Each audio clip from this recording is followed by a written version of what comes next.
What is up, everybody? Thank you for joining me. If you're watching on Boogeyman Radio, thanks for joining us on Boogeyman Radio. And if you're watching on Haunting History, thank you for joining us. And if you're watching it off of my Facebook page, also thank you. Tonight, I was going to do this like earlier, but I ended up having to go to work. So it is what it is. We're doing this right now. It's Friday night. Weekend's coming up. Most people don't have anything to do. So tonight we're going to watch the Into the Light film that started it all. It was my very first documentary film. This is in regard to the spook light. Let me bring that down some. It's in regard to the spook light. If you don't know what the spook light is, basically it's a light anomaly. And this is something that's witnessed in various parts around the world. And myself and Josh Hurd actually investigated this. We filmed it. This was way back in 2017, I think it was, when we filmed this. And yeah, so we're just here to watch. And if you guys have comments, throw your comments in the comment section. I'll be watching with you guys, so I'll be chatting with you guys in the chat there. So without getting too enveloped, let me see this. Do a side by side on my thing here. That way I can watch the comments on YouTube and on Facebook. Because for some reason I can't watch them on Facebook. There we go. So I did have to compress this video, so it is going to be not like 100% crystal clear or smooth, I guess. So there's that. But I had to compress it just so I can fit it onto StreamYard here, and StreamYard only shows video in 720. But you guys can still enjoy it, I think. So without further ado, my very first documentary film I ever did, Into the Light. An exploration of the spook light phenomenon.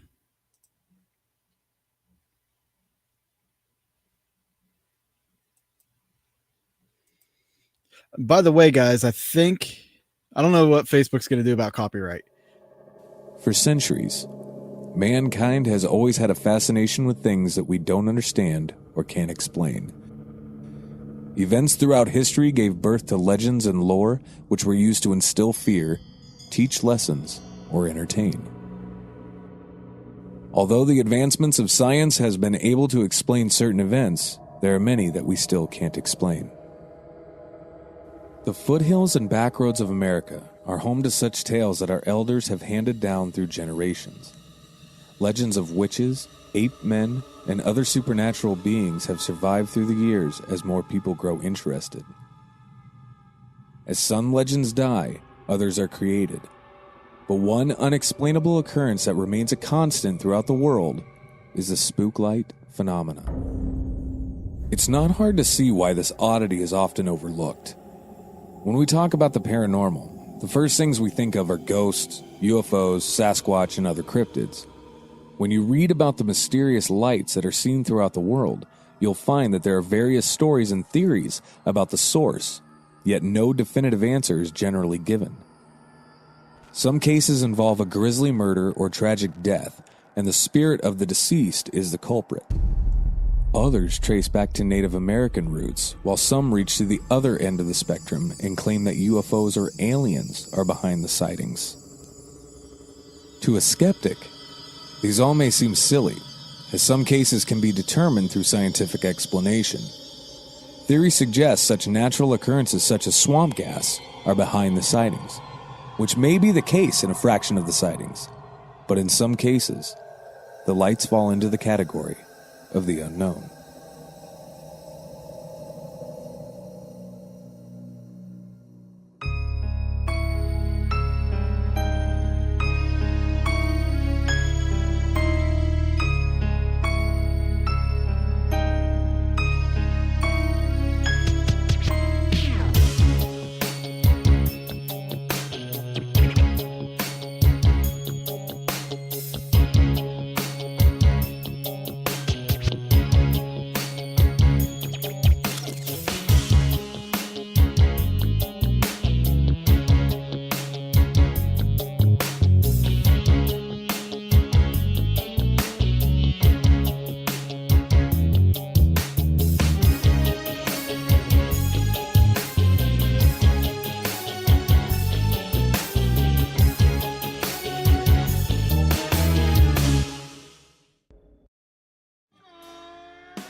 My name is David Glidden, and I'm a paranormal researcher. Living here in the Ozarks, there's a lot of folklore and legends. One of the more popular tales is of the spook light. Just outside of Joplin, Missouri, about an hour away from me, is where the spook light is seen. And one night after taking Josh there to try to witness this phenomenon, we got to thinking about whether or not this was a worldwide phenomenon and also what caused people to see this thing. So we started doing some research, and we found out that this happens worldwide, and every story is different. And we wanted to find out what the truths are behind these stories, and also what are some of the scientific explanations behind these sightings.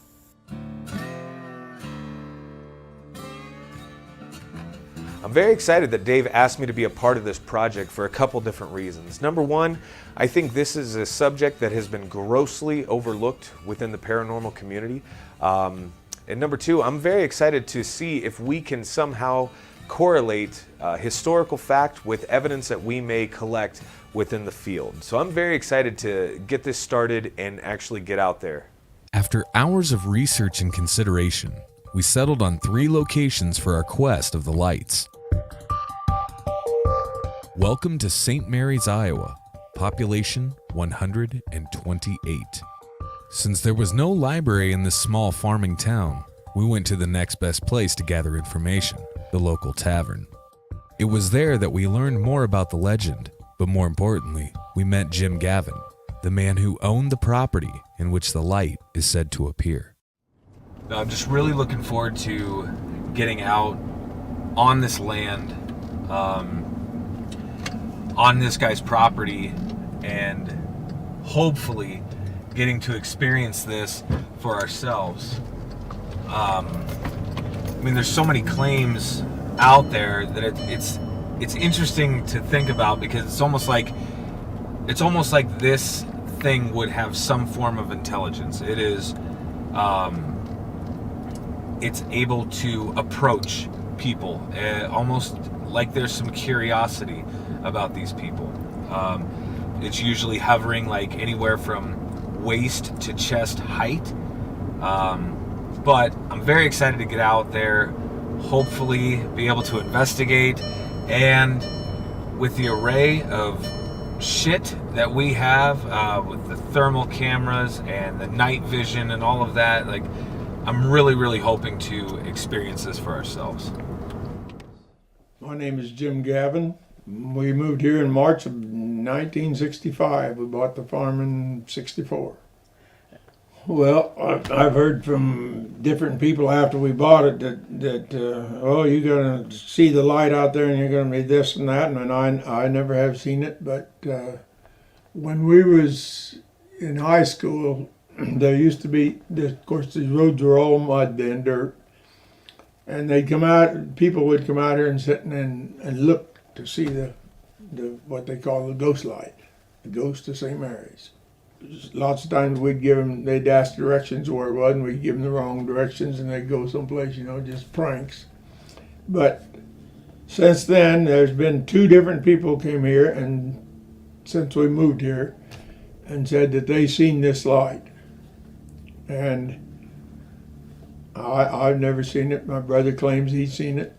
Him and a classmate, they claim they was going down the pavement now. They wasn't then. They was going home down here, about a mile, and they claimed they seen something. Anyway, it was enough that it scared them. Legend has it that in the 1870s, a girl named Bella Wallace had either died of a tragic death or had died in a fire. Ever since her untimely death, locals have reportedly seen a light anomaly roaming the land. Some say it's a natural occurrence, while others believe it's the ghost of Bella Wallace. They said it would appear down there in a grove just west of the house, and I have never seen it.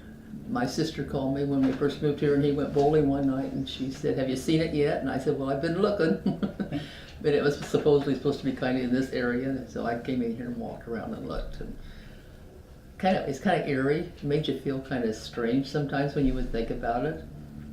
Our kids were up there, and they were hanging on that banister there, and this students from Simpson College, and that was probably in '65. They said they had to make a story on the ghost of St. Mary's. There was 3 of them come to this door, and I told them no, I didn't want to talk to them because those kids were hanging on that. And so they went around to this door, and me and my wife talked to them and made sure the kids were back upstairs. And they was never scared of anything or anything, you know, but being little like that, I didn't want them to be all their life, because I knew they was going to have to live here, and I didn't want them scared to go outside. The majority of the sightings seem to come from earlier generations. Over the last few decades, however, the once embraced light seems to have lost its popularity. Yeah, they had Ghost Light Days in St. Mary's. They'd have they called it Ghost Light Days. It was just more like a 4th of July parade or thing, you know. And they did that for several years, but then people got so they didn't want to organize it, and they kind of did away with it. In the 40s and the early 50s, it was pretty popular. I mean, there was lots of people knew about the ghost of St. Mary's. They not necessarily all seen it, but they'd all looked for it. If it was a gas formation, like they said, on a swamp light, if that's what it was, why the farming practices of today have probably disturbed it, and it's gone. After gentle persuasion, we were given permission to camp on Jim's property for 2 nights to catch this ever-elusive light. What we didn't expect was that he would be so kind to let us have free rein.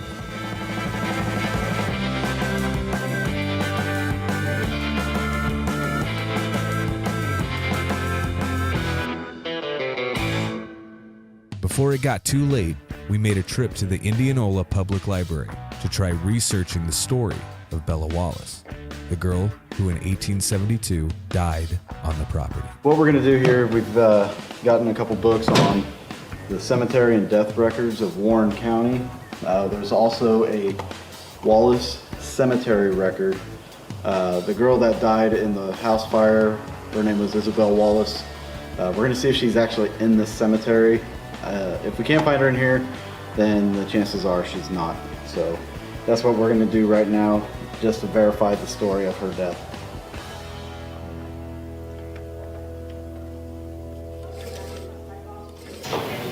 This is supposed to go from 69 to 74, but it goes from 71 to 73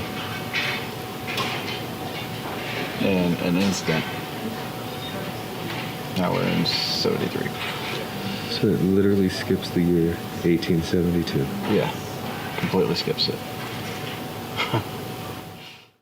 We came up empty in our time at the library, which was a little discouraging. But night was coming quickly, and we had to get back to see if we could experience the mysterious light. So since we finished up in Indianola at the library, we came here, we sat down with Jim and had a nice little conversation and a chat. What was really interesting is the fact that he's never personally experienced this light for himself. So maybe tonight, I don't know, we might get lucky, we might not. What was really interesting is the fact that he told us that we could camp here. I mean, he has 160 acres worth of ground that he's just letting us set up shop and camp here and try to experience this phenomenon for ourselves. So it could get very interesting this evening.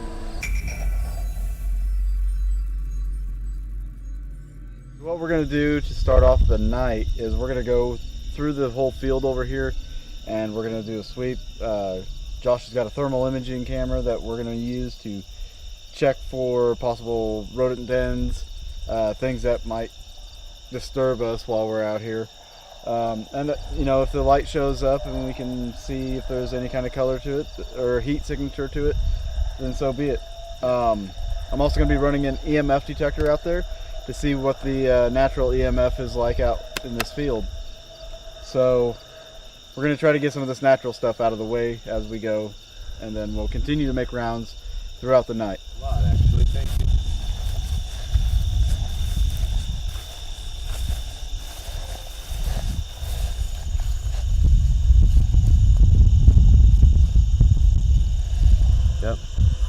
Still there? Okay. It is still there. It's just it only come red here when I'm focusing on it. So maybe Straight out. Yep, straight off from us. So I'm gonna change this a smidge just to see. It's still there.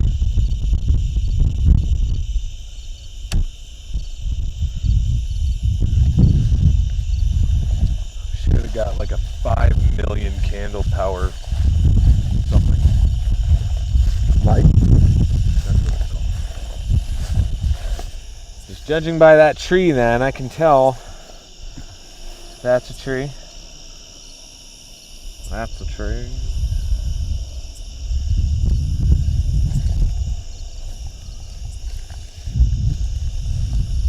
Those are tower lights and a car light that is now gone. Are you sure that's it?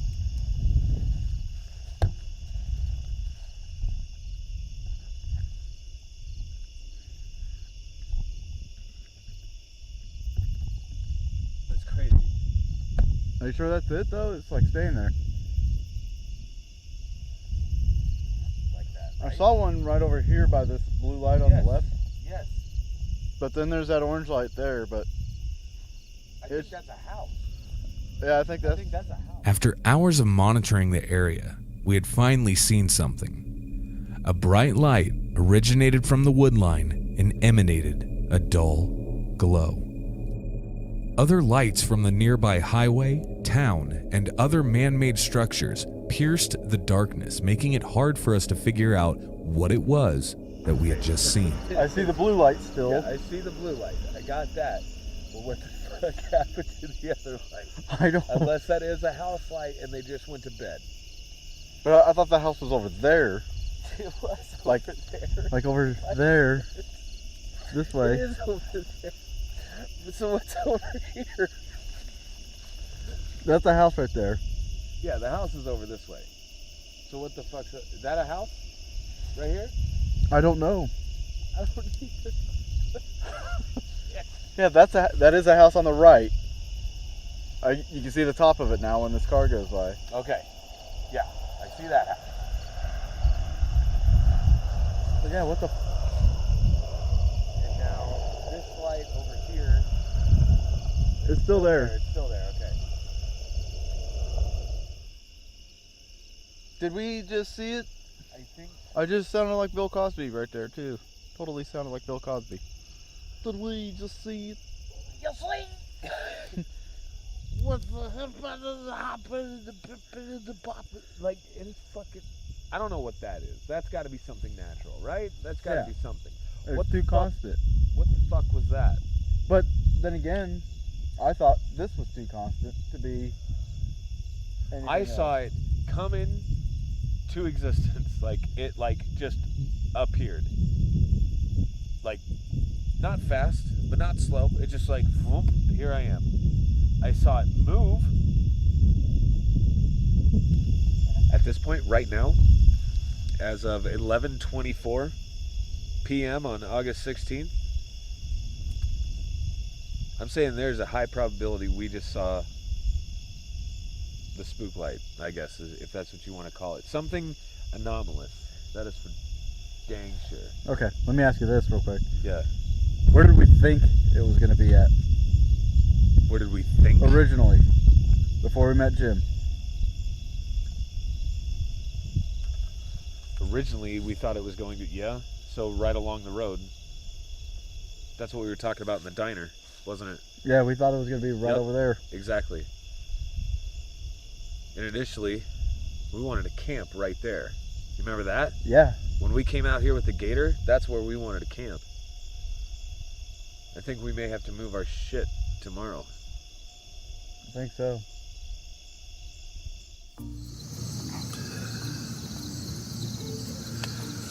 So, it's officially day 2.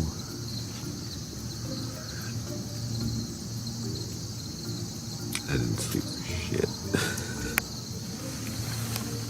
I'll be alright.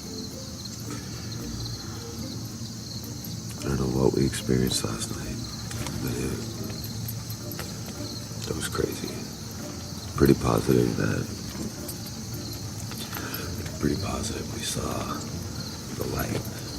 But now that it's actually daylight out, it'll give us an opportunity to go and see if we can debunk what we experienced. So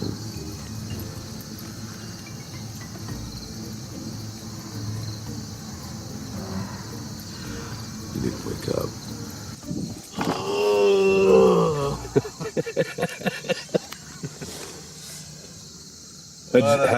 How'd you sleep? I slept really good. Did you? Yeah. Nice. I think I'm on a slant. Yeah. Because I started up here and I slid down this way somehow. I did some weird shit last night too. I don't know what's going on. I don't want to talk about it. Yeah, I don't know exactly what's going on. But I think I may have found our spook light though. you may have. You see it over there? Huh? Do you see it over there? Oh, no.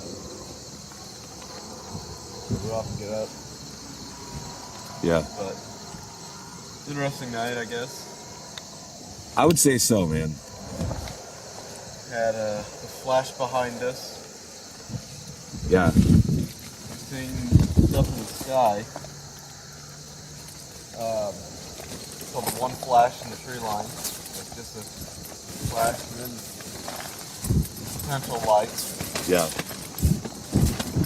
Today's all about discovery again. I think we gotta go look and see what that was. For damn sure. We gotta see if we can Confirm debunk anything. and today we gotta hit the Historical Society, so that'll be fun. Hell yeah, dude. Then move camp. Relocate. But the most important thing we gotta do is I gotta go pee-pee. After a brief examination of the area in which we had seen the light, we were able to come up with a satisfactory explanation for what we had witnessed. We were dead set to make day 2 of our trip a fact-finding mission. We were lucky to have the Historical Society in Indianola be open, as our mission became a critical success in finding out the truth behind the death of Bella Wallace. We sat down with Jim and Dorothy Gavin to go over our findings and reveal the truth behind the tale of the light's origin. So one of the things we wanted to do when we came out here was we wanted to find out the truth behind the stories of the light and everything. And part of that has to do with Isabel Wallace. Okay, and to understand exactly what the true story is, you have to do the history, you have to do the digging. So that's what we did. The first thing we were shown at the Historical Society was an 1872 plat map, which not only confirmed the Wallace family presence, but gave a rough estimate of where the house was located on the property.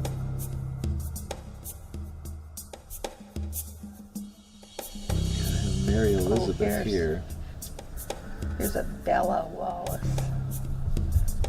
That would have been her, 1872. Yeah, let's look at the paper and see if we can find that. October 17th, It probably says she died, but Following that up, we were shown a death record for Belle Wallace that gave us the exact date and age when she passed.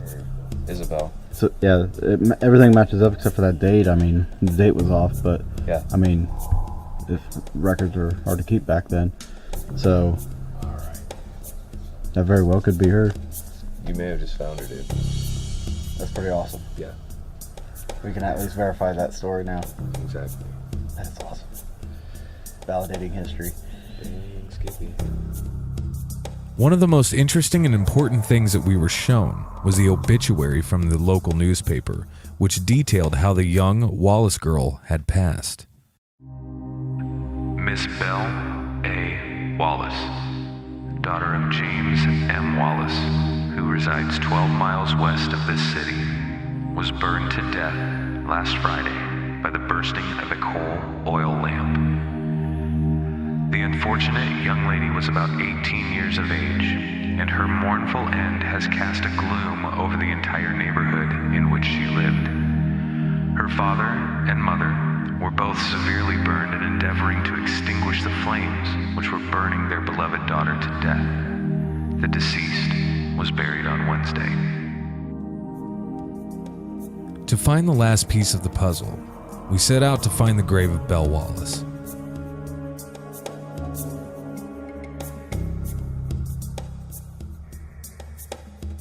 After hours of searching, all of our research had come to a head after locating the site of Isabel Wallace.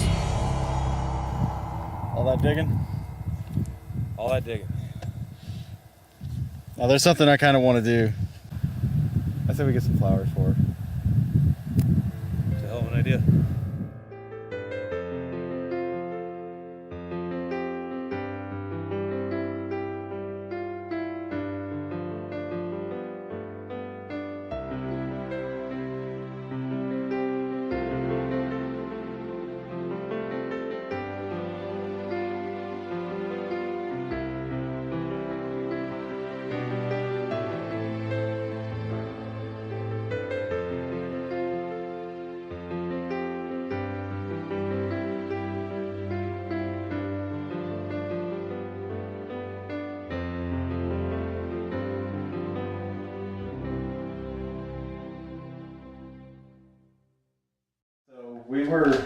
We were just kind of fascinated and blown away that we were able to find the history to back up everything that everybody's talked about and claimed. And I thought you guys might like to have this information, so we got you guys a copy there for. You got a copy for yourself then? I do.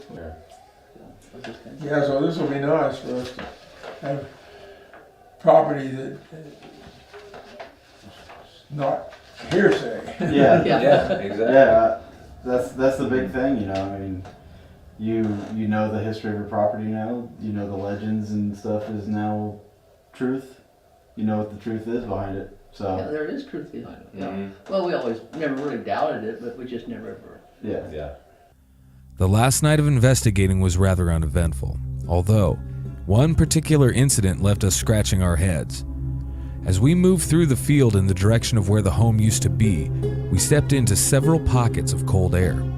A temperature difference of about 12 degrees made it feel as if we had walked into a freezer, and the gauge on the thermal imager, as well as the Melmeter's thermometer, validated this. I feel it really Well, where we just came from, the 74. 58.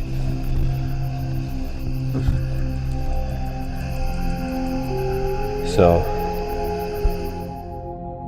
It seems to have been years since anyone has truly seen the light here in St. Mary's. While it is possible and probable that the farming practices and land development could have caused the natural occurrence to disappear, those who believe in a more supernatural tale may just believe that the spirit of Isabel Wallace had finally come to rest.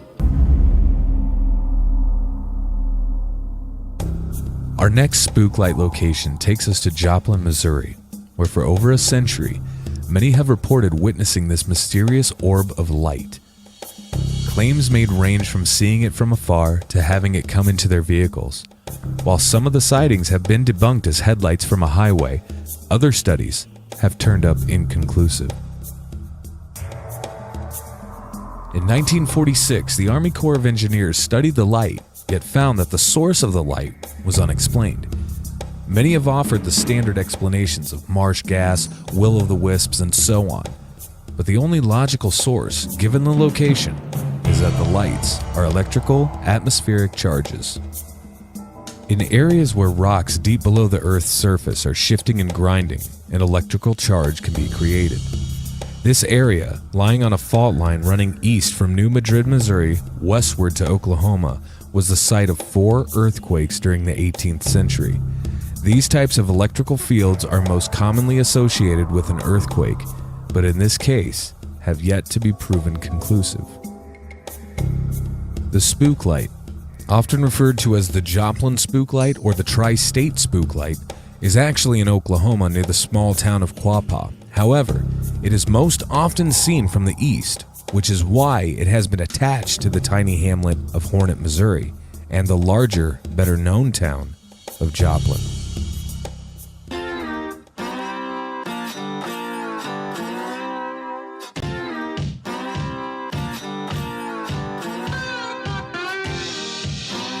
So we ran into a guy up on the road, our contact that was gonna let us camp at our property. She wasn't available. So this guy actually ended up saying, hey, why don't you come down here and you guys can camp down here. Just, don't make a mess. Don't party or anything. So we're not gonna party. Josh might have a party, but we're not. I'm not. I'm responsible.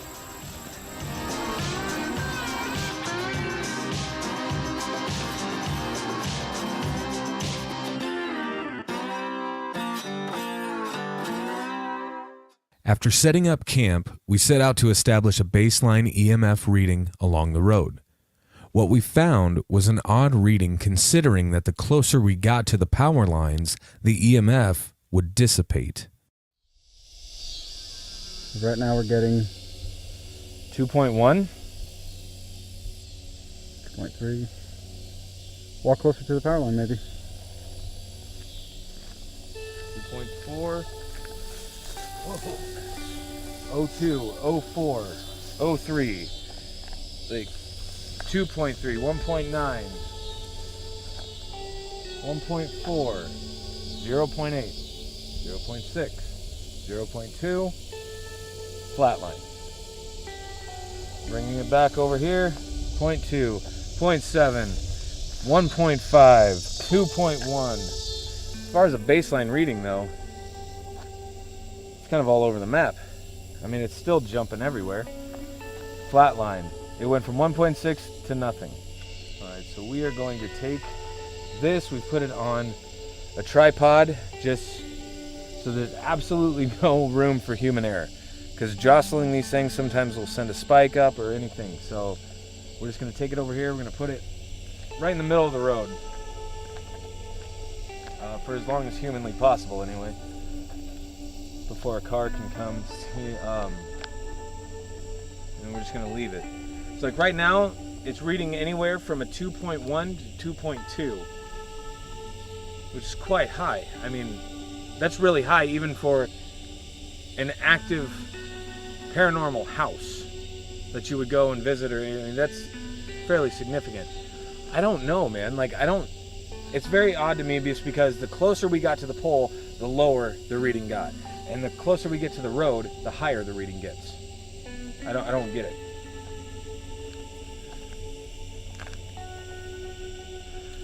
Unless possibly they're 2.3, 2.2. a line running under the road. So there's a possibility. You know what? It's a good point. So I'm just gonna move it up here. It's doing nothing but climbing. 3.0, 3.2, 3.3. What the frick, man? There's a tower up here. I think we should go down the road here farther and see what we can come up with. This is bizarre to me. Like, I don't understand why it's doing this. Good news, bad news. I don't know. Good news is we've solidified the fact that there is legitimate EMF. Right. Bad news? Gotta go by that bowl. I'm fine with it. So he jumps the fence and comes after us. He'll be fine. Right? I hope. We enlisted some help from John Long, the owner of Moonface Lighting. John brought us some of his infrared lights to help us in our quest to document the light. Anyway, Josh, this is one of my new lights. Each one of these bulbs puts out 200 milliwatts, which are really super bright. Right. This is operated by a 9-volt battery, which is in a compartment back here. So it is about 10 o'clock out here. We're at the Joplin Spook Light. First night, we haven't seen anything, just a bunch of cars passing. The skies have cleared up a little bit, so we're kind of sky watching as well. John brought his lights out here to help illuminate the roads, just in case we do see something. We can flip them on, turn on the cameras and everything. But you know, we just gotta watch out. Just kind of keep our eyes open. You never know when this stuff starts to happen. Our search on the paved road was largely uneventful, but as we got back to the campsite and started to dump the video footage, a brief light anomaly was seen.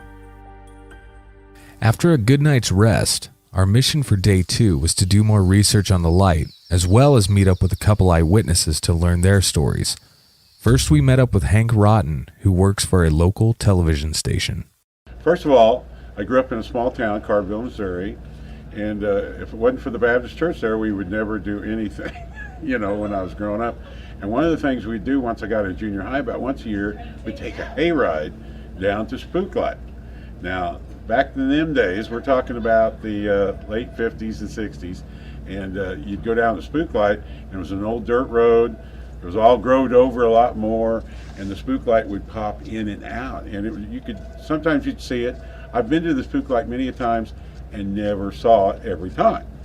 Went there a lot of times. Went there intoxicated a couple of times too. Saw the Spook Light, we thought. Anyway, and it's changed though as the years went on. They you know, it's developed down there. It's now a paved road with fast traffic. You can't really go down there and park anymore. So being on the morning show one year, they thought, well, around Halloween it'd be neat for us to go down and do our live shot and catch it live on air. So me and a guy named Larry go down there, and we're there all morning. Nothing. We see a cow or a llama. Really, just nothing. I don't know, heck, you know, it didn't come out. You know, we're on TV, so we don't do it. A couple of years later, we thought, well, it might be neat to send me down there again.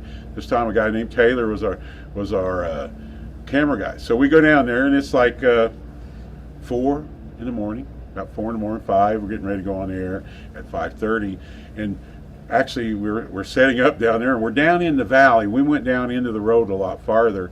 So we get down there, and actually some of the locals were coming up to you in the cars that early going, what are you doing here? Well, there's no spook.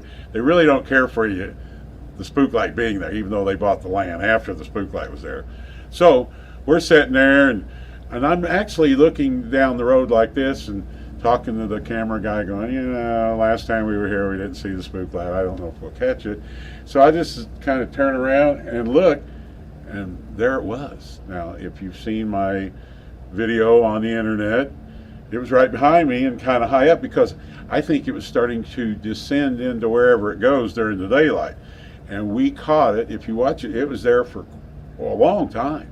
And it was just, and it was kind of breaking up a little bit and stuff, and it was just pretty interesting, you know, that we caught it. I think we were the only people that, to my knowledge, had ever had the Spook Light live. He didn't let me interview him, but it was quite spooky at the time. You just grow up with it here, you know. Back in them days, I don't even know if they talk about it that much now or not. Before we were to meet our next interview, we hit the library to find anything and everything we could on the Spook Light. So the lady with the genealogy department here at the library brought us a folder full of articles and papers and pictures of everything on the Spook Light, from UFO theory to the occult to paranormal research. There's a lot of information for us to go through, but I think, you know, there may be something in here that might be a little telling. So listen to this out of this article. Documentation of the Spook Light dates back to 1886. Witnesses throughout the decades have described it as a bobbing and weaving ball of light, appearing to be about the size of a basketball, sometimes splits and divides. Colors of the light may include white, yellow, orange, and red. Jennifer is the 4th generation of an American Indian family that has visited the Spook Light regularly. She is a White Mountain and San Carlos Apache and was adopted into the Quapaw tribe. She described a kind of ritual she performs to bring out the spook light, passed down through her elders. Something they taught me is whenever you go where there are spiritual beings, give them something as an offering. Said. She said she usually takes a puff of her cigarette and places the rest on the road. She said non-smokers may offer food like a part of a hamburger or french fries. Says she doesn't want to encourage littering though. Beer cans already litter the ditches along Spooklight Road. In general, when you go to visit an elder, you take tobacco or food, she said. Then she reassures the Spooklight, which she said she thinks is male. I tell him I'm not here to do any harm, I'm just visiting. The Spooklight usually cooperates by making an appearance. She said she usually goes in the winter and tries to plan her visits when there aren't a lot of people there. She also said later is better. Go about 11 o'clock and be prepared to sit.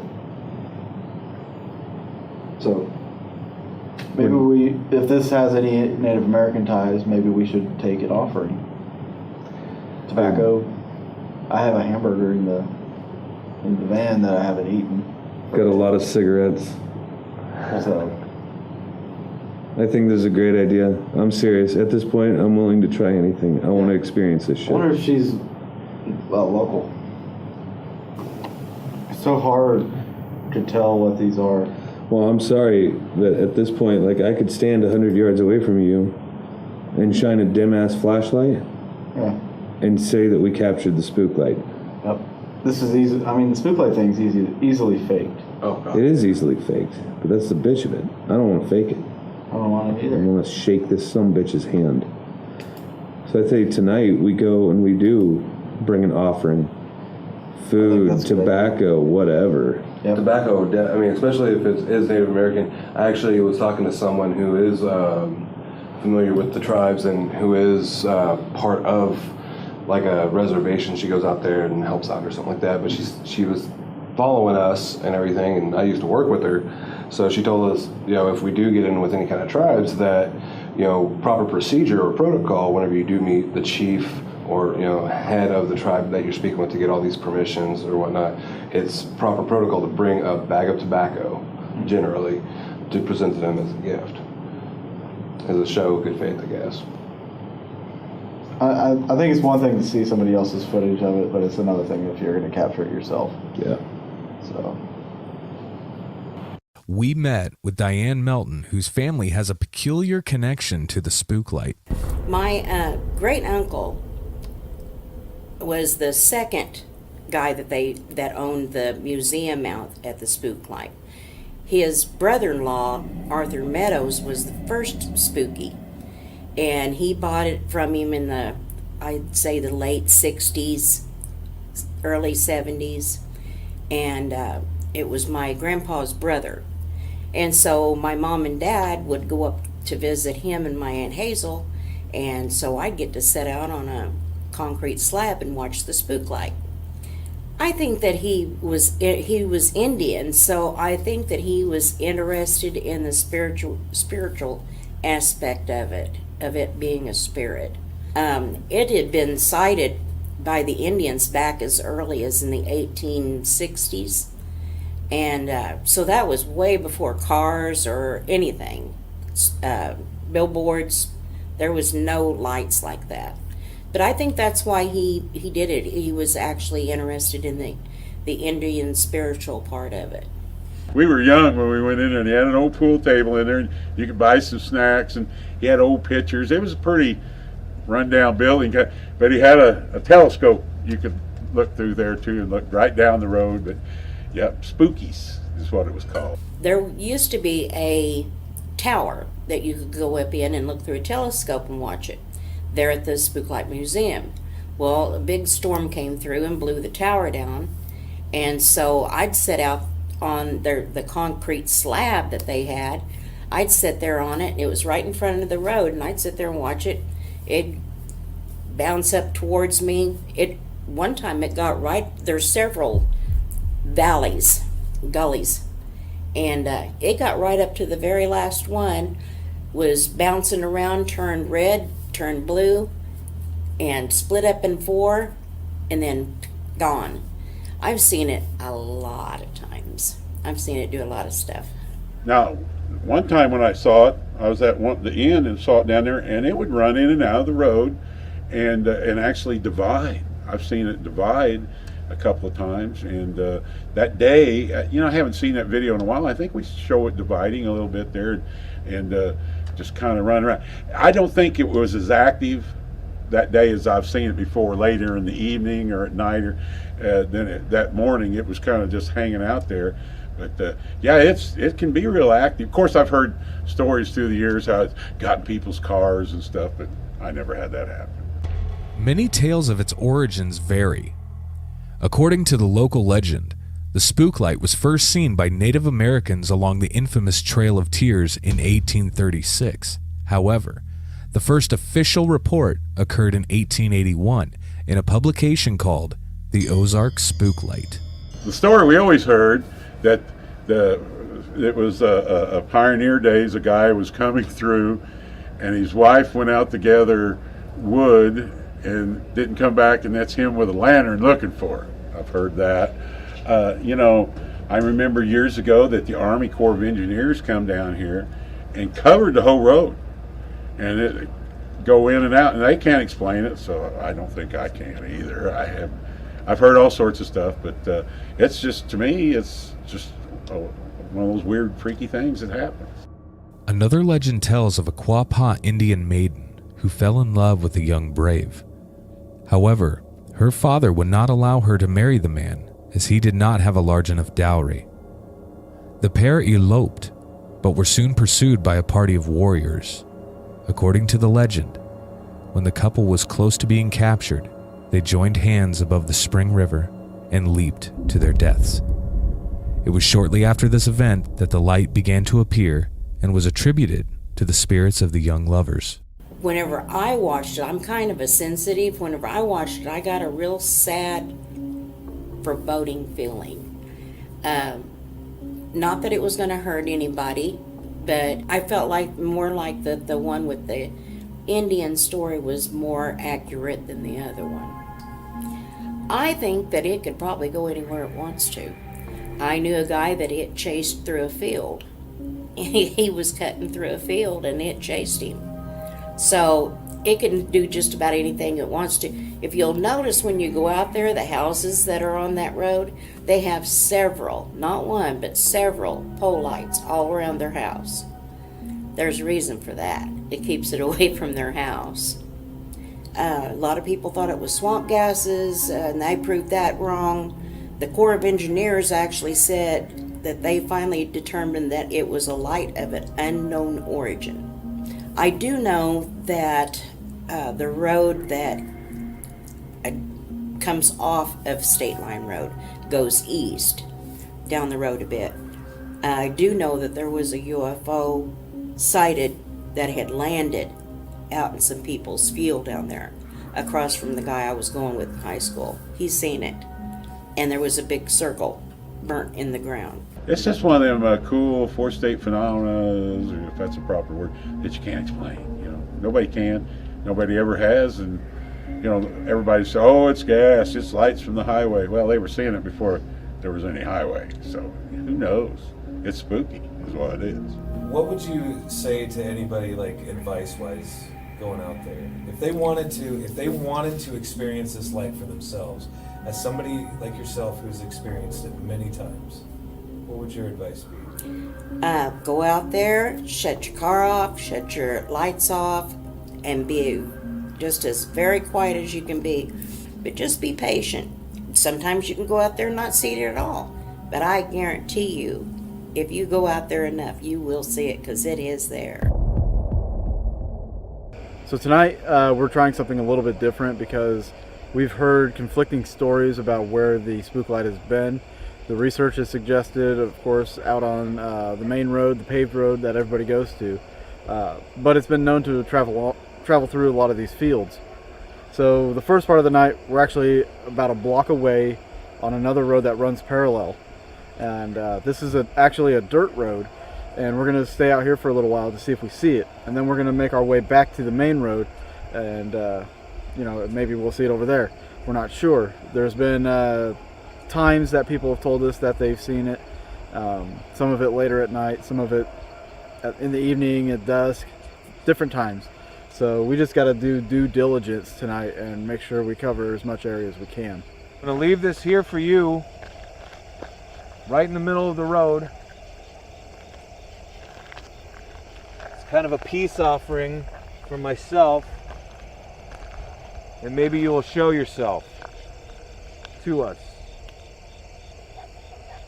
So I'm just gonna step back and let you do your thing.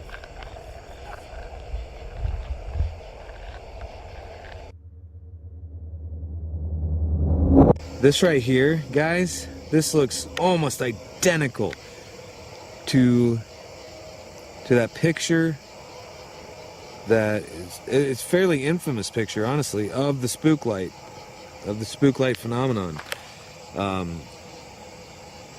Shit, dude, you may have just recreated that. And all it is the moon back here, the light blasting down there. It could have been car lights. Yeah. I don't know how well you can see me on that. I can see you okay. Okay. Yeah, it may have been car lights that people were seeing. Or what they were using to shoot down there was probably car lights, and then they took a picture of the moon. Yeah. Possible. Not saying that's what it is, but that's a possibility. Absolutely. This is the majority of what we do.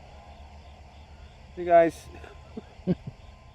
After an hour of waiting, we were caught off guard when we had seen a dull light that was the width of the road, glowing upward and highlighting the overhanging tree. I'm just glad we both saw that. No We shit. both just experienced that. Yeah. Whatever it was like dim at first, and then it Yeah. started getting brighter, and then it just And then dimmed it's out, faded gone. out. Yep. So we just saw a light. We definitely just saw a light. Unknown at this point. Not saying it was a spook light, but that was pretty freaking weird. I mean, we just saw something. Something. Anomalous. I think that's the safest thing we can say right now is that we just saw something. That's it. I do not have an explanation for that. That was pretty cool. That was really, really cool. Because And here down we there are. right now, it's fucking pitch black. Here we were, we're like, well, this is turning into kind of a boring shot Yeah. or shoot, and we may have just seen something. One of the most interesting things is we've been all up and down the main road there today and yesterday, last night especially, but nobody knows that we're back here on this dirt road. We didn't even plan to be back here until today, and we didn't tell anybody. Yeah, we didn't say a word about where we were going. I'm sure everybody that we talked to today just assumed that we were going back to that main road where Yeah. we were yesterday. So whatever we just saw, I mean, it's not somebody screwing with us. They don't know we're back here. Nobody knows we're back here. We're gonna just see if there's like a crossroad over here that might somehow explain what we just saw.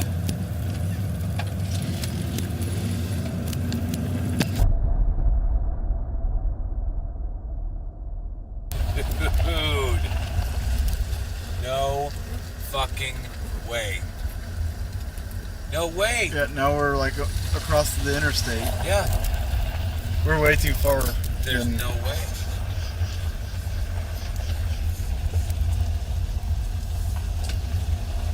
So we just drove off looking for like a crossroad to figure out or somehow explain what we just saw.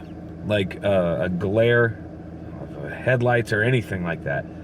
The problem is, and I didn't realize this, the road curves around and we are at pretty much the end of the road here. Like there is no way. We are on There's the interstate. where we were. Way over there. Way off that way. Like, What the fuck? what illuminated it? Are you ready to In say just that one little section. Just that section. There was nothing on either side of it. It was just here and gone. 3 seconds max. Are you ready to say spook light? No. Not yet, but pretty damn close.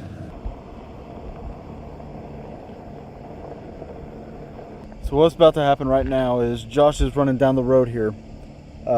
He's going to go down as far as he can and come back over the hill. And I'm going to keep an eye on the hill where we saw the light illuminating the trees and everything to see if his car headlights will cause a reflection down there. We just drove this road. We don't know what it was. There's no crossroad down there. There's no way anybody could be coming from that direction this way and taking a turn, because it just goes straight over the highway. So I don't know what that was, and we're going to find out, hopefully. If not, then it's just going to add to the mystery. It's down on the side of the road here. Once he crested, here it goes.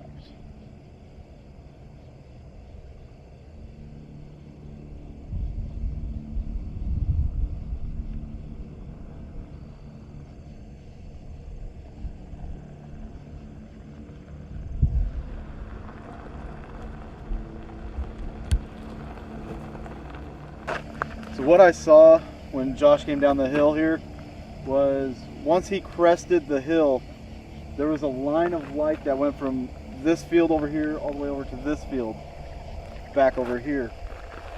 It didn't stay within that road area that's up at the top of the horizon there. So it wasn't somebody coming this way, because there's no road to turn off of. And if somebody were coming this way, we'll see the light stretch all the way across and not just section. So just adds to the mystery of what the hell we just saw. Yeah. I don't know what it was that we just saw. What I do know is whatever that was something that sticks with you for a lifetime. That's just something that you don't forget.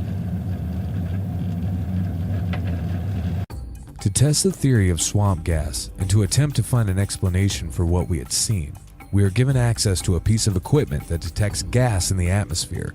On the second night that Josh and I were out here, we investigated this dirt road, and we had seen a light down here at the end of the road, which we thought was just over the hill. To us, it lit up the tree, and upon inspecting it today, we noticed that the tree is further up the road. And so whatever it was that lit up down there was closer to us than over the ridge there. So we're going to test that area for some natural gas to see if anything down there was causing the light that Josh and I had seen. This meter, it tests for oxygen, carbon, hydrogen sulfide. Yep. Fuck yeah. And the LEL was the explosive gases, methane. So we're going to run down here where we saw the light, check it out, see what happens, see what we get, if anything. This tube is for cocaine. This is about the area that we saw the light. Let this set here for a second.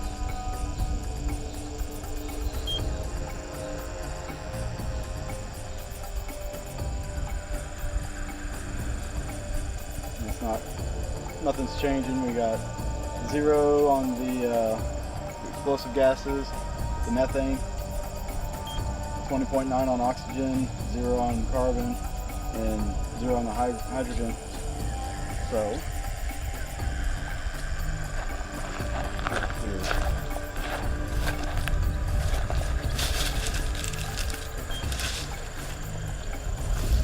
shit, that's tall. That's not even in the ground.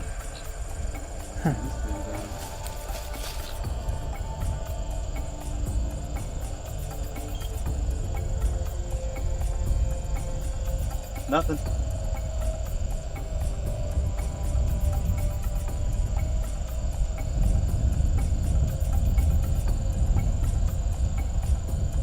More beat. Come on. There we go. There ain't nothing coming out of that. So I don't know. I don't know what that could be. Whether it's natural occurrence, spirits of the deceased, or other supernatural anomalies, there is no denying the history of sightings and experiences many have had over the last 150 years plus. As for what we saw out on that country road, we can only chalk it up to an unexplained personal experience, and one that we will remember. At this point in our exploration, we were pretty happy with what we had seen and done, but our excitement was just getting amped up for our final location. We traveled over 2,000 miles to the Brown Mountains of North Carolina to see if we could dig up information and document the infamous Brown Mountain Lights.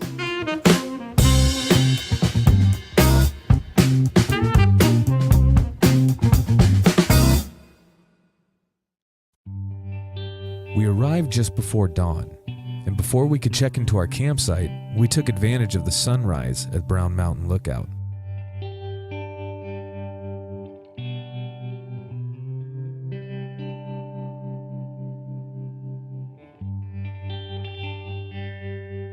It's so fucking picturesque, I don't know where to start. You know what I mean?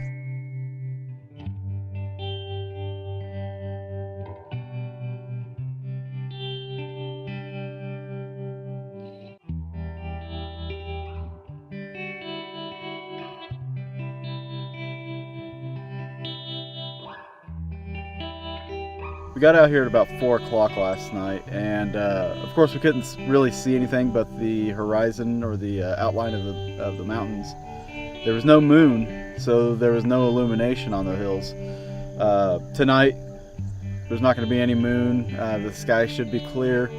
So if we do see something in the hills, it's going to be from its own illumination. It's not going to be from moonlight bouncing off of it. Other than getting here at like 4 a.m. and being able to see the landscape at night, which was super amazing and impressive, it was a really cool feeling just to finally say, we're here. We made it, right? It's a pretty impressive landscape, I will say that. I'm really looking forward to this evening and seeing if we can figure out what the heck these lights are.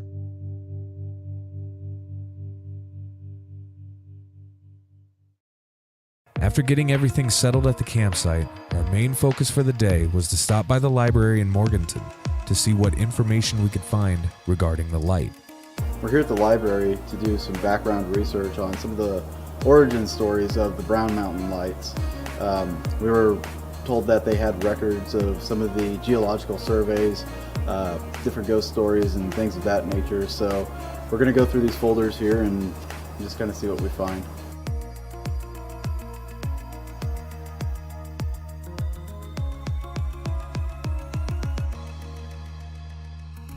This is something super interesting.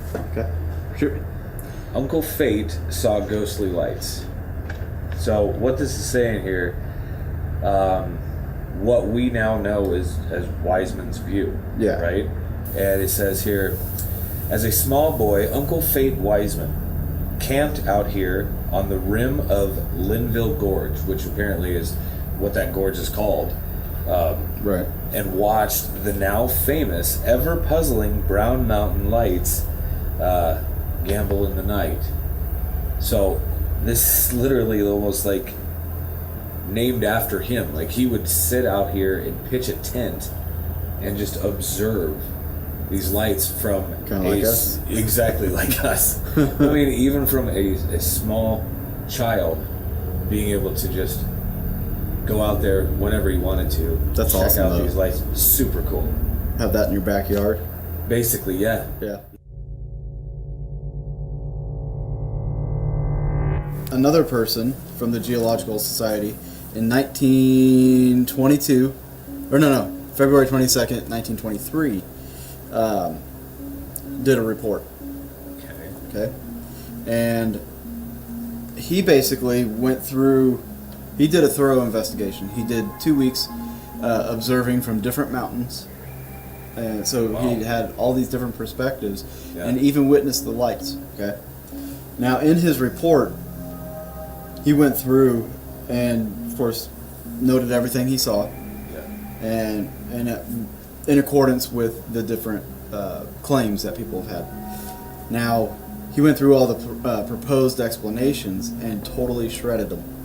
Okay, so I'm going to read these to you. Shot them down. Shot them down. And some of them are, stuff normal people wouldn't think of. Sure. So, number one being will-o'-the-wisp. Yeah. Phosphorus. Radium emanations. Phosphorescence, or foxfire. Okay. St. Elmo's fire. Chemical reaction between hydrogen sulfide and lead oxide.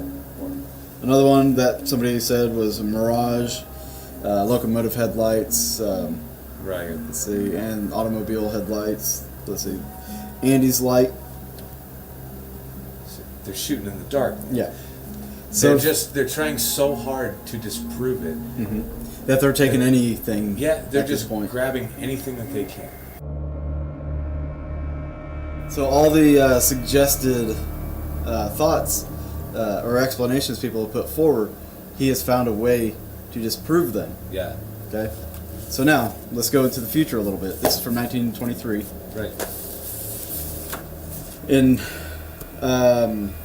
September 1st of 67, this is a letter from the United States Department of the Interior, the Geological Survey in Washington, D.C.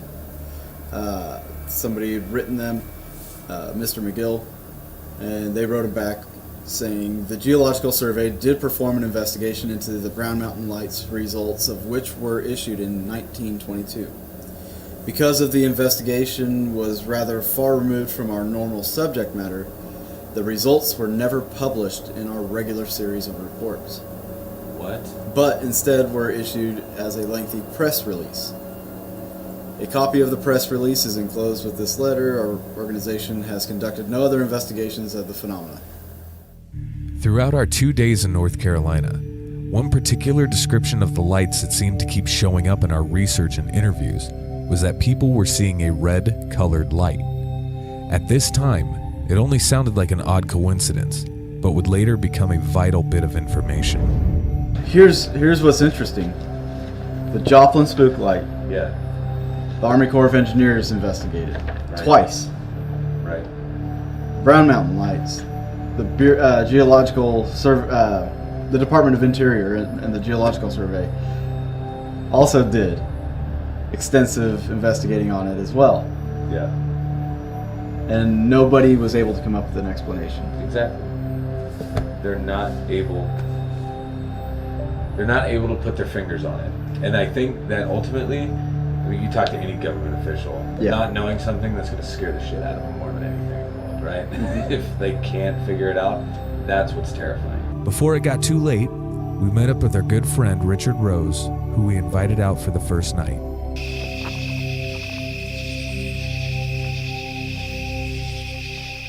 I know one thing. Josh has smoked like 3 packs of cigarettes since we've been here. So we need to see something quick or he's going to catch cancer. Real quick.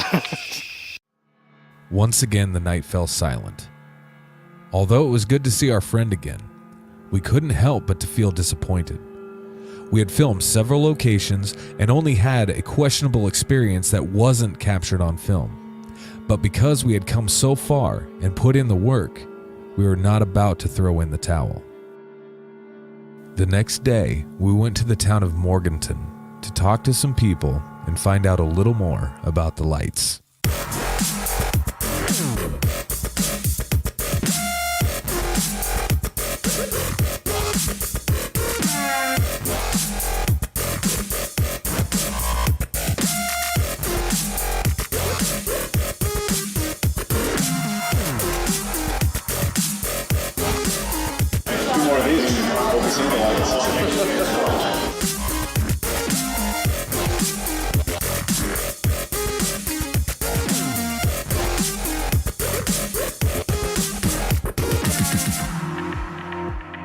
We also got to interview Ed Phillips of the Burke County Tourism Development Authority. The first reported, published accounting of the Brown Mountain Lights occurred in the Charlotte Observer.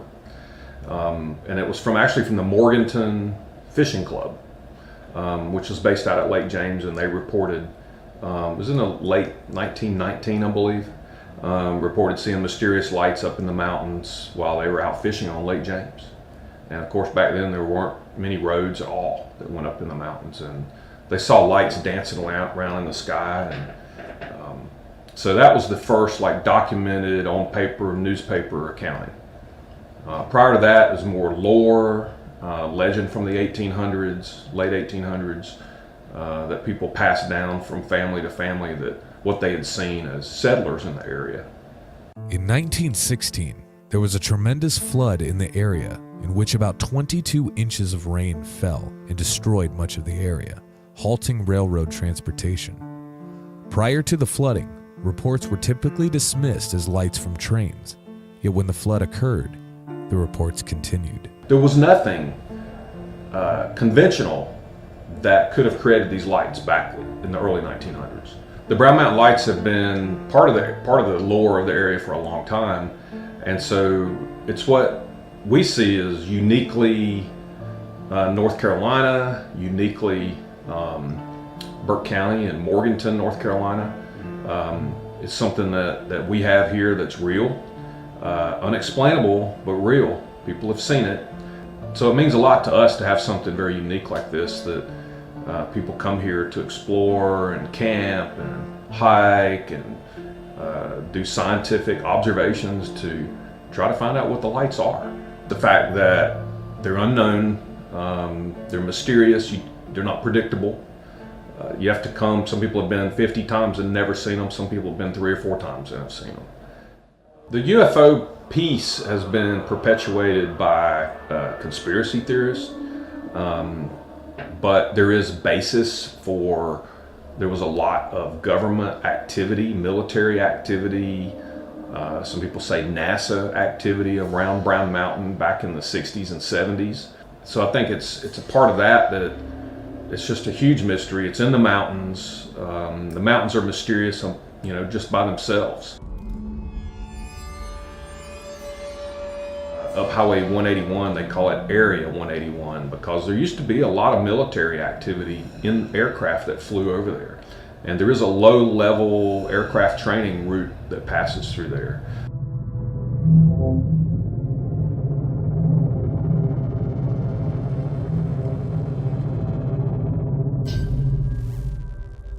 In this area, we really have 3 places that are most popular for viewing the Brown Mountain Lights that are easily accessible. There are others that are less accessible that require a hike.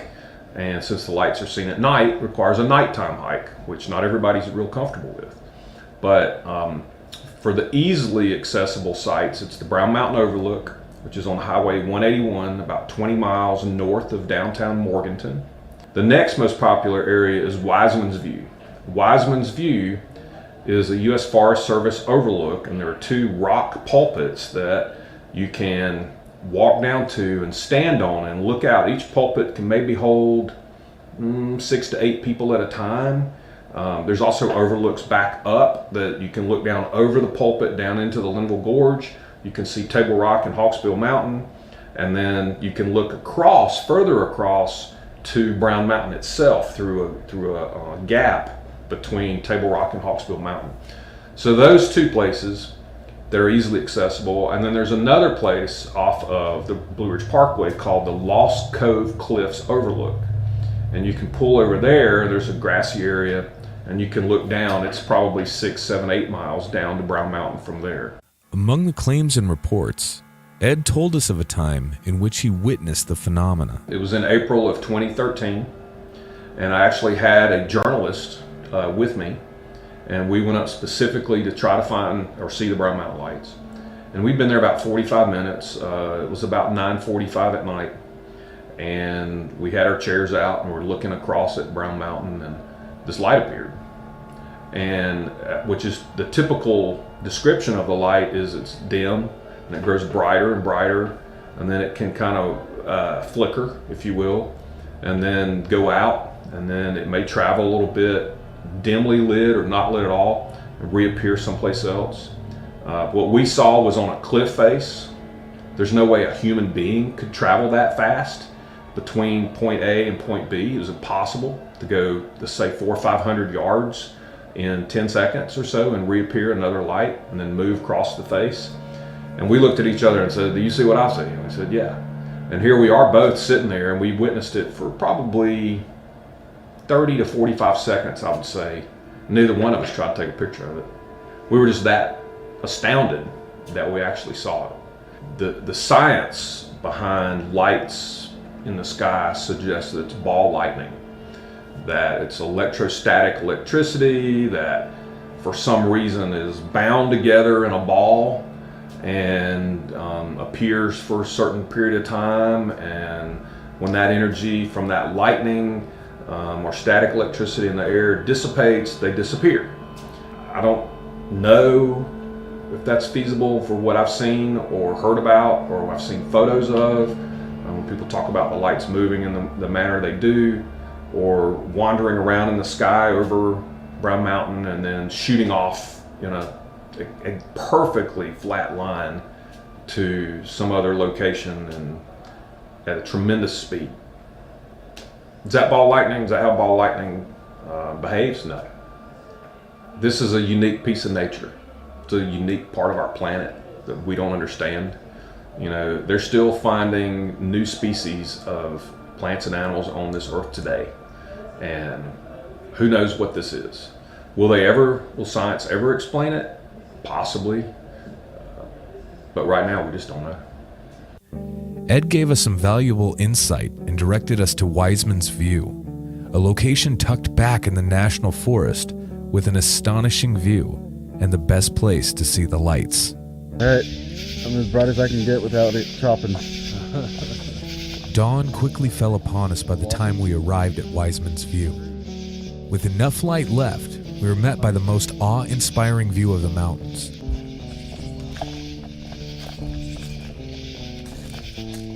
Oh, there's Table Rock. Holy crap, that is amazing. We were so taken back by the view that the worries and concerns of seeing or not seeing the lights momentarily faded away. Holy shnikes, dude. The mountain to your left? Yeah. It's very important you don't drop like shit. Very important. One fucking fall. This is absolutely breathtaking. I hope you're not straight Right? Are you really? Holy. Wow, this is where we should have been last night. Holy fuck, Rick Rose is missing this. Guys, look at this. Look at this shit. Holy shit. Without realizing it at the time, we inadvertently captured a flicker of light off in the distance.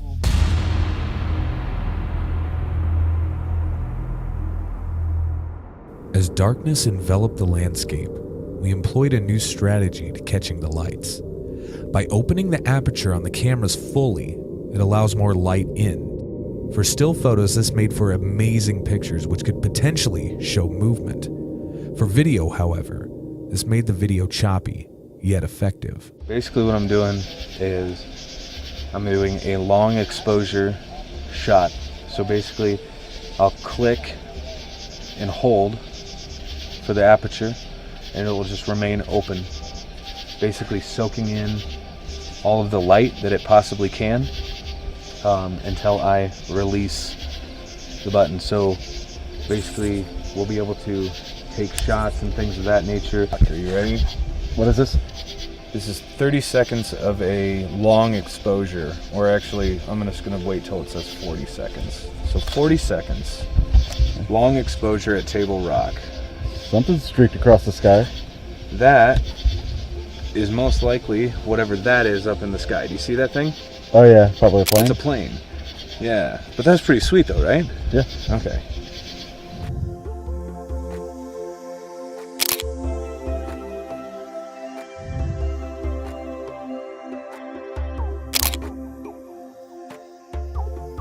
We briefly talked with Andy Laws, who over the last 9 years has made monthly visits to see the lights.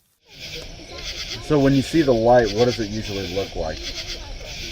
And generally, they are like circular, orange, orb-looking balls.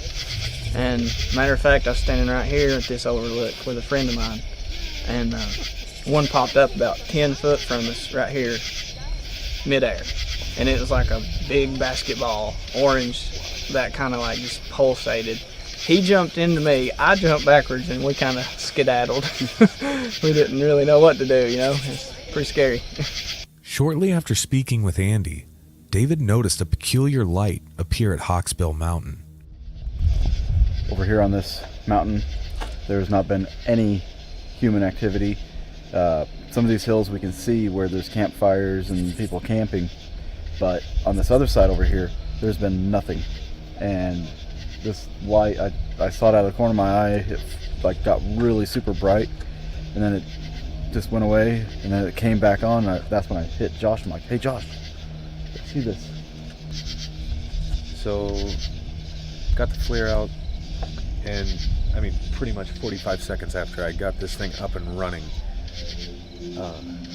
David saw something over here on this mountain range, a light anomaly up top. It was not on the mountain at all. That's what's really bizarre about it. So I was lucky enough to actually capture it for like a second before it blinks once, and then it completely blinks out of existence. Basically, it's gone. They haven't seen it since.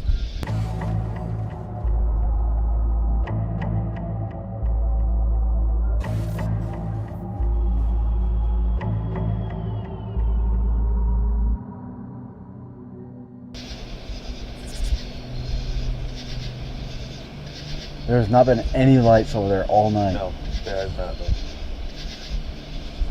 Okay, well, I'm going to cut this and save it then.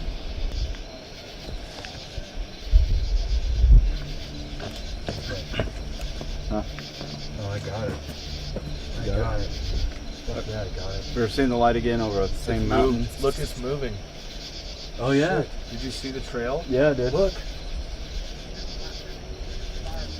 So, okay, so we've seen the light again on the same mountain. Josh did a full exposure on it. Apparently the thing moved. I think we can say for sure that that's not a campfire. Moved a good 150 feet, 100 feet. How far do you think that is? I don't know. I have no idea. I couldn't tell you. In a matter of 30 seconds, 40 seconds for an explosion. We were lucky enough to catch it on thermal imaging, but an hour later, more lights began to appear around Table Rock, and this time, we captured something amazing. Dave, what just happened? Well, we've been seeing some lights over on what's known as Hawksbill, and we got a couple captures with that. Well, a little later, on Table Rock Mountain, just to the side of it, there's two humps known as the chimneys, and we were seeing lights on the chimneys. So I decided to grab my camera, open up the aperture, let as much light in as I could. The footage gets jumpy when you do that, but I was still able to shoot with it.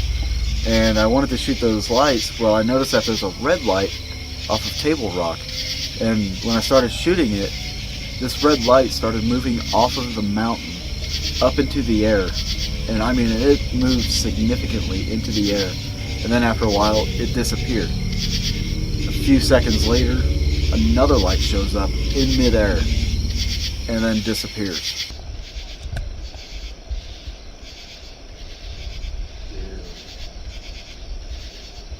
I got it. Oh, nice. Yeah, I'm getting it right now on video. Oh, it's so bright. The other one's getting up there now.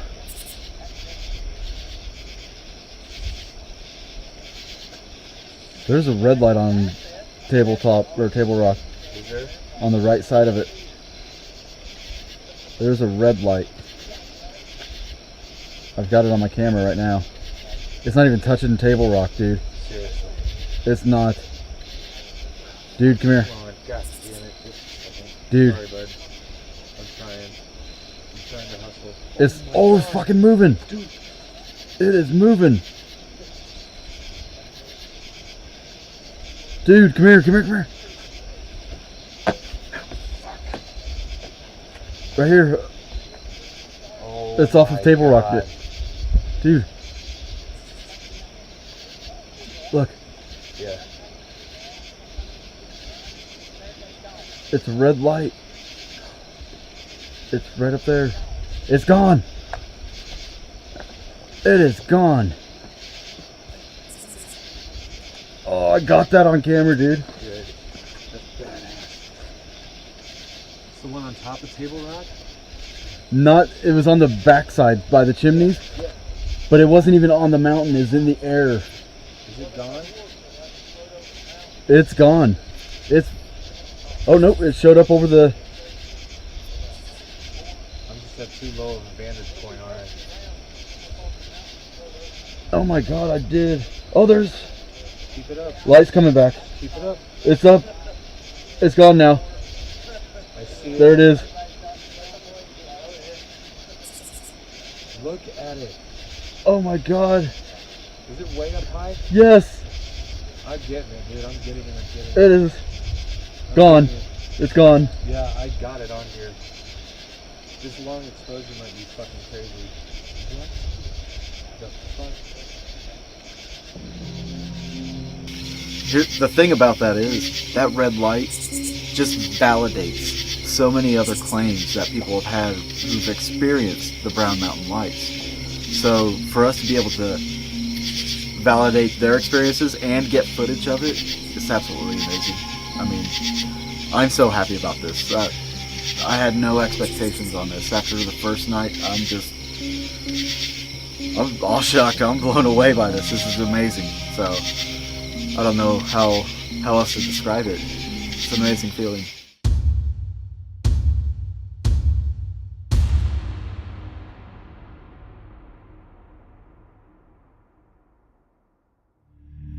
Our exploration of the spook light phenomena took us halfway across the country and proved challenging, yet successful. We gained valuable insight behind these legends, and for one, we uncovered the truth. In our research, healthy skepticism was met with events unproven by science. Although explanations and theories are abound, many of the light phenomena go unexplained.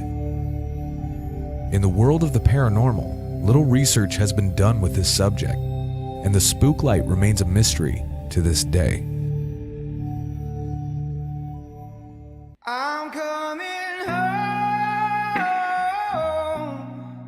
home tonight. Oh yeah, Mr. Randall. I'm gonna go ahead and end it right there. So the spook lights, after that event, it took us about a year before we figured, hey, let's go film another one. We had so much more knowledge going into the second one that we had established, and stuff we wanted to try and check out. But the second one took us in a completely different direction, unexpectedly. So probably Sunday night, I will be airing the second Into the Light. We'll do another one of these watch parties sometime Sunday night, probably about 8 o'clock. I think I'm going to do that. I'll be able to do that. But if you haven't seen the second one, you guys are in for a treat. It is a little bit longer, but it's completely out of left field. But guys, we are trying to raise the money for an Into the Light 3. It has been almost 5 years since we filmed the second one. We have some really cool ideas for the third one. That's going to be, we should have some breakthroughs potentially, with some experimentation that's going to be done. Stuff that has not been attempted with the spook lights. So our goal is to raise $15,000 for the new film. We have a Kickstarter up. Put the Kickstarter in the comments here. So if you guys want to check them out or check it out, if you guys want to contribute to that, you're more than welcome to contribute to that. It'd be great. I'd be grateful. It's an all or nothing campaign. So if we don't raise our funds, we don't make the film. So if we don't raise the funds, also you get your money back. So just know there's no risk there. There are some perks on there you can get if you'd like. If not, you can just contribute either way. But like I said, Sunday night, we'll try to do the second one. I'll see if I can't get Josh on here because he's the one that gets questioned the most about the second film, and for good reason. But I hope you guys enjoyed the film tonight. We'll see you guys then. Have a good night.